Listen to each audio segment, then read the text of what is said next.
નમસ્કાર મિત્રો, દેશ અને દુનિયાના સુપરફાસ્ટ સમાચારમાં તમારું સ્વાગત છે। સૌથી મોટા સમાચાર સામે આવી રહ્યા છે।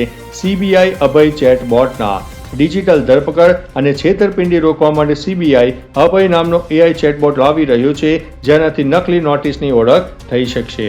અન્ય મહત્વના સમાચારની વાત કરીએ તો સ્માર્ટ ચાર્જરની ચીનની એક કંપનીએ એવું ચાર્જર બનાવ્યું છે કે જે ફોન 100% ચાર્જ થતાની સાથે ઓટોમેટિક ડિસ્કનેક્ટ થઈ જાય છે। અન્ય મહત્વના સમાચારની વાત કરીએ તો રોડ સેફટીની સુપ્રીમ કોર્ટે એક્સપ્રેસ વે પર ભારે વાહનોના પાર્કિંગ ઉપર પ્રતિબંધ મૂકતી નવી માર્ગદર્શિકા પણ બહાર પાડી છે। અન્ય મહત્વના સમાચારની વાત કરીએ તો છત્તીસગઢની ભીષણ ગરમીને કારણે 20 એપ્રિલથી 15 જૂન સુધી શાળામાં રજાઓ જાહેર કરવામાં આવી છે। ત્યારે મિત્રો આગળ વાત કરીશું ગુજરાતની। ગુજરાતમાં શિક્ષકોની 11,000 પદો પર ભરતીની જાહેરાત કરવામાં આવી છે અને શિક્ષણ જગતમાં એક ખુશીના સમાચાર પણ વ્યાપી ગયા છે। અન્ય મહત્વના સમાચારની વાત કરીએ તો અયોધ્યાની 1750 શાળાઓમાં બાળકો માટે રસીકરણ અભિયાન શરૂ કરવામાં આવનારું છે। ત્યારે આગળ વાત થશે સ્માર્ટ મીટર ગ્રાહકોને રાહત આપવામાં આવી છે। ઝીરો બેલેન્સ હોવા છતાં 3 દિવસ સુધી વીજળી કાપવામાં આવશે નહીં અને 45 દિવસ સુધી એડજસ્ટમેન્ટનો સમય પણ મળી રહેશે। અન્ય મહત્વના સમાચારની વાત કરીએ તો ભારત અમેરિકા ટ્રેડ ડીલની વોશિંગ્ટનમાં ભારત અને અમેરિકા વચ્ચે ટ્રેડ ડીલ પર 3 દિવસીય મહત્વની બેઠક શરૂ થવા જઈ રહી છે। ત્યારે આગળ વાત કરીશું સોનાની ખાણની। ભારતની પ્રથમ ખાનગી સોનાની ખાણ જોનાગીરી પરિયોજના આવતા મહિનાથી આંધ્રપ્રદેશના કુર્નૂલ જિલ્લામાં શરૂ થવા માટે જઈ રહી છે।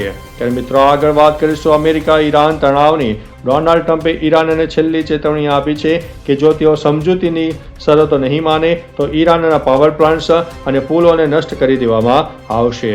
ત્યારે આગળ વાત થશે ભારત રશિયા રક્ષા કરારની।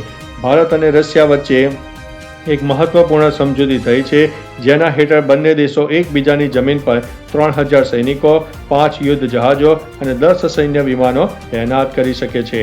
અન્ય મહત્વના સમાચારની વાત કરીએ તો અમેરિકા અને ઈરાનની। ઈરાને અમેરિકાને ધમકી આપી છે કે જો તેમના બંદરોથી નાકાબંધી ચાલુ રહેશે તો તેઓ હોર્મુઝની સમુદ્રધુની ફરીથી બંધ કરી દેશે। અન્ય મહત્વના સમાચારની વાત કરીએ તો ઉત્તર કોરિયાએ ફરીથી બેલેસ્ટિક મિસાઇલોનું પરીક્ષણ કર્યું છે, જે 140 કિલોમીટર દૂર સમુદ્રમાં પડી શકે છે।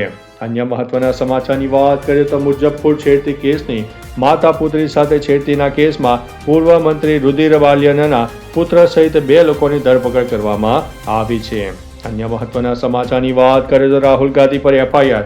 હાઈકોર્ટના જજે રાહુલ ગાંધી પર નોટિસ વગર કેસ નોંધવાના આદેશને બદલી નાખ્યો છે। અન્ય મહત્વના સમાચારની વાત કરીએ તો ઉજ્જૈનમાં સંન્યાસ। હર્ષ આર્યએ સંન્યાસ લીધો છે અને હવે તેઓ સ્વામી હર્ષાનંદ ગિરી તરીકે ઓળખાશે।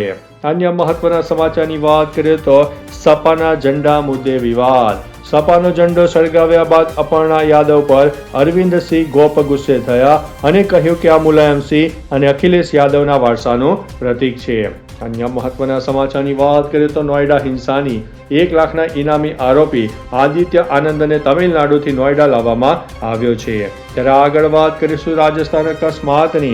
અજમેરની પુષ્કર ઘાટીમાં એક બસ 150 ફૂટ ઊંડી ખાઈમાં ખાબકતા ગમખ્વાર અકસ્માત સર્જાયો છે। ત્યારે આગળ વાત કરીશું દક્ષિણ કોરિયાના રાષ્ટ્રપતિની ભારત મુલાકાત। દક્ષિણ કોરિયાના રાષ્ટ્રપતિ ભારત આવવા રવાના થયા છે, જ્યાં તેઓ પીએમ મોદી સાથે ઉર્જા સંકટ ઉપર ચર્ચા કરશે। અન્ય મહત્વના સમાચારની વાત કરીએ તો ભારતીય જહાજો પર હુમલો। હોર્મુઝમાં 2 ભારતીય ટેન્કરો પર હુમલો થયા બાદ ઈરાની પ્રતિનિધિએ કહ્યું છે કે બધું ઠીક થઈ જશે। ત્યારે આગળ વાત કરીશું ઇઝરાયલ અને ઈરાન તણાવની। પશ્ચિમ એશિયામાં તણાવ વધી રહ્યો છે। ઈરાને દાવો કર્યો છે કે તેણે અત્યાર સુધીમાં 180 ડ્રોન તોડી પાડ્યા છે। ઈરાને સ્ટેટ ઓફ હોર્મુઝ બંધ કરવાની પણ ધમકી ઉચ્ચારી છે।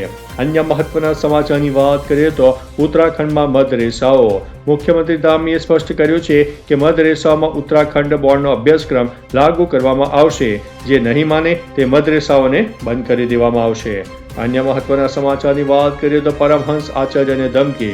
અયોધ્યાના પરમહંસ આચાર્યને હિન્દુ રાષ્ટ્રના મુદ્દે મૌન રહેવા માટે જાનથી મારી નાખવાની ધમકી મળી છે।